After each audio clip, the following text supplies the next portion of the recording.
Good morning. আজ 15ই August. তো তোমাদের সকলকে জানাই স্বাধীনতা দিবসের শুভেচ্ছা।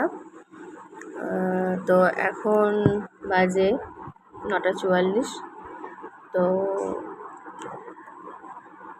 আজকে সারাদিন একটা যেহেতু আমরা আজকের দিনে দেশ স্বাধীন হয়েছে, তো তার জন্য আজকের দিনটা আমরা নিজেদেরকে স্বাধীন মনে করছি। তো আদৌ কি আমরা স্বাধীন হতে পেরেছি বলো তো তোমরা? আজকে যে দিদি আমাদের মারা গেলেন, তো সেই দিদির কি দোষ ছিল বলো? সে তো আমাদের দেশ সেবার জন্যই আজকে ট্রেনিং নিচ্ছিলেন। একটা বড় জায়গায় উনি পৌঁছবেন বলে একটা স্বপ্ন, আশা, একটা ডাক্তারি। আজকে ডাক্তার মানে তো আমাদের ভগবান, আমাদের জীবন রক্ষাকর্তা। আজকে আমাদের কিছু হলে, মানুষ অসুস্থ হলে আমরা কার কাছে যাব? আমি ওনাদের কাছেই যাব। তো আজকে সেই মানুষকে, মেয়েটিকে বিশেষ করে আজকে প্রাণ হারাতে হলো। যেভাবে প্রাণটা গেছে নিশ্চয়ই তোমরা সবাই জানো। নতুন করে আর কিছু বলার নেই, কারণ ওইটা ভাবতেই অনেক নিজেদের, আমি যেহেতু একটা মেয়ে, তো আমার মতো সব মেয়েরই একটা লজ্জা যে আজকে আমাদের দেশটা স্বাধীন হয়ে গেছে, তাও আমরা মেয়েরা এখনও পর্যন্ত স্বাধীন হতে পারলাম না। আমরা আজকে বাইরে বেরোতে গেলে আজকে আমাদের এখনও পর্যন্ত ভয় লাগে, কারণ কখন কি হয়। কিন্তু আজকের দিনে বলো তো, মেয়েরা কোন দিক থেকে পিছিয়ে আছে? মেয়েরা আজকে বাইরে বেরোচ্ছে না, কাজ করছে না। আজকে সব ব্যাপারে তো মেয়েরাই এগিয়ে আছে বলো, সব কিছু কাজের মধ্যে। কিন্তু তাতেও কোনো একটা জায়গায় বারবার পুরুষেরা বুঝিয়ে দেয় যে মেয়েরা পিছিয়ে আছে। কারণ আজকে ওই দিদিকে দেখে আজ এতগুলো মানুষ বেরোলো। কেন বেরোলো? কারণ একটাই, কারণ আমরা মেয়েরা বাইরে বেরোলে আমাদেরও প্রোটেকশানের দরকার। তো নিজেদের লড়াই নিজেদেরকেই করতে হবে। তার জন্য আজ সব মেয়েরা, শুধু মেয়েরা নয়, ছেলেরাও বলবো সাথে আছে। কারণ কারোর তো মনে হয় যে আমার বাড়িতেও আমার মা, আমার বোন, আমার দিদি কেউ তো আছে, তারাও বাইরে বেরোয়। তার জন্য তাদেরও কোনো একটা জায়গায় মনে হয়েছে যে না, এই জিনিসটা টোটাল, যে জিনিসটা ঘটনাটা ঘটেছে পুরোটাই একটা খুবই খারাপ, খুব খারাপ জিনিসটা ঘটেছে। তো আজকের দিনে যে আমরা স্বাধীনতা দিবসটাকে যেভাবে পালন করার মতো এই বছরেতে আমরা সেইভাবে করতে পারলাম না। কারণ ওই দিদি যেভাবে আমাদের জীবন থেকে চলে গেছে, তার জন্য এই স্বাধীনতা দিনটাকে আমরা স্বাধীন বলে মেনে নিতে পারলাম না। তার জন্য কালকে 14ই আগস্ট রাত্রেবেলা সব জায়গাতেই প্রতিবাদের জন্য সব দিদি দাদারা সব বেরিয়েছেন, মায়েরা বেরিয়েছেন, কাকিমা কাকারা সকলে মিলে বেরিয়েছেন একটা মেয়ের জীবন এইভাবে চলে যাওয়ার জন্য। তো তোমরাও পাশে থেকো অবশ্যই।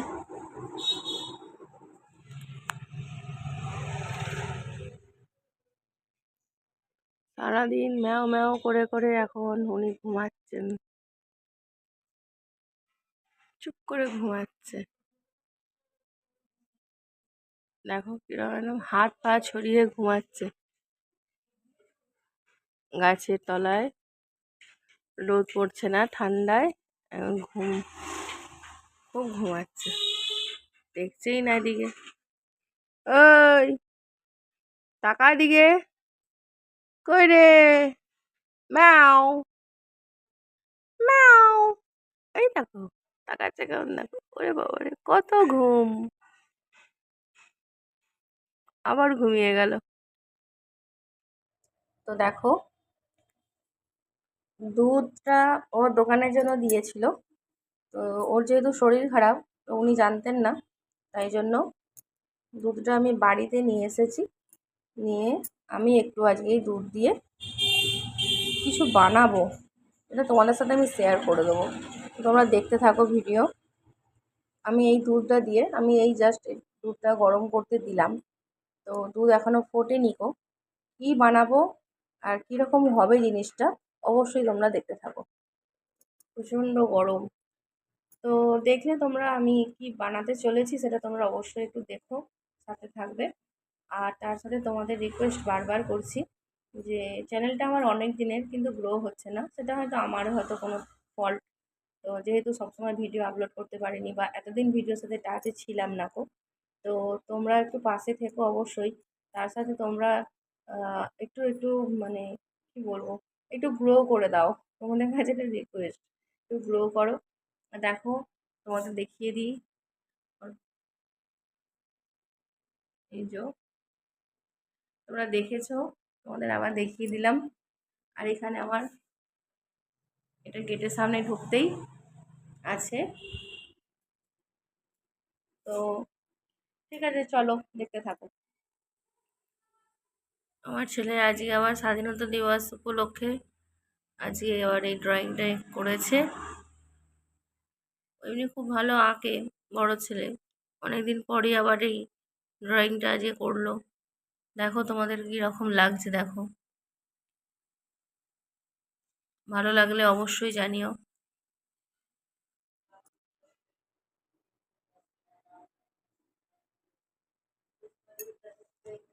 দুধটা ফুটে গেছে, কীরকম ফুটছে, একটু নেড়ে দিই, নাড়াচাড়া একটু করে দিই, আস্তে আস্তে আস্তে আস্তে কম হবে, হয়ে তারপর কি বানাই শুধু তোমরা দেখতে থাকো।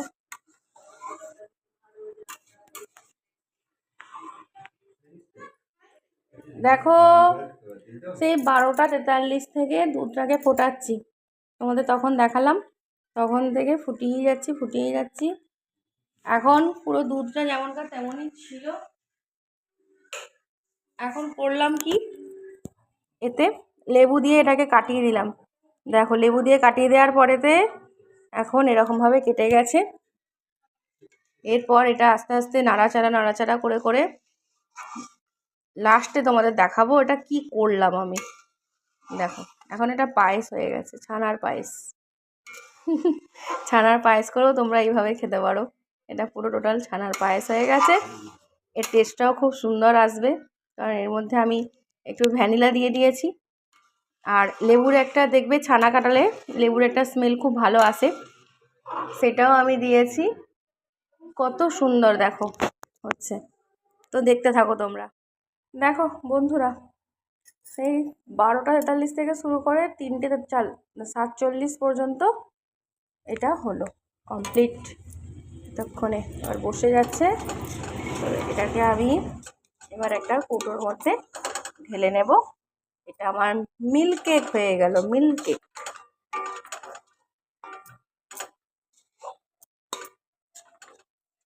দেখো, এবার আমি এটাকে ঢেলে নেব, এই কৌটোর মধ্যে ঢালবো, একটু তেল দিয়ে রেখে দিয়েছি। আবার তোমাদের ফিনিশিংটা দেখাবো যে কীরকম হলো, কৌটোর মধ্যে ঢালার পর তোমাদের দেখাবো। আমার মিল্ক কেক রেডি, দেখো কৌটোর মধ্যে দিয়ে দিয়েছি, মিল্ক কেক রেডি হয়ে গেছে। এবার এটাকে ঠান্ডা করতে দেবো। কেমন হয়েছে তোমরা অবশ্যই লাইক কমেন্ট শেয়ার করো, কমেন্টটা অবশ্যই করো যে আমি এটা বানালাম এতক্ষণ ধরে। তো চলো, টাটা, বাই বাই। আমার চ্যানেলটাকে তোমরা আরও গ্রো করে নিয়ে যাও। দেখো কত সুন্দর হয়েছে, আমি চোখ ফেরাতে পারছি না, তোমাদের জন্য বারবার দেখাচ্ছি। এটাকে আবার চাপা দিয়ে রেখে দেবো, এটা আস্তে আস্তে ঠান্ডা হয়ে গেলে তারপর এটা ডিশ বা প্লেটের মধ্যে এটাকে ঢেলে দেবো। বসে যাক, এবার এটাকে আমি চাপা দিয়ে দিই।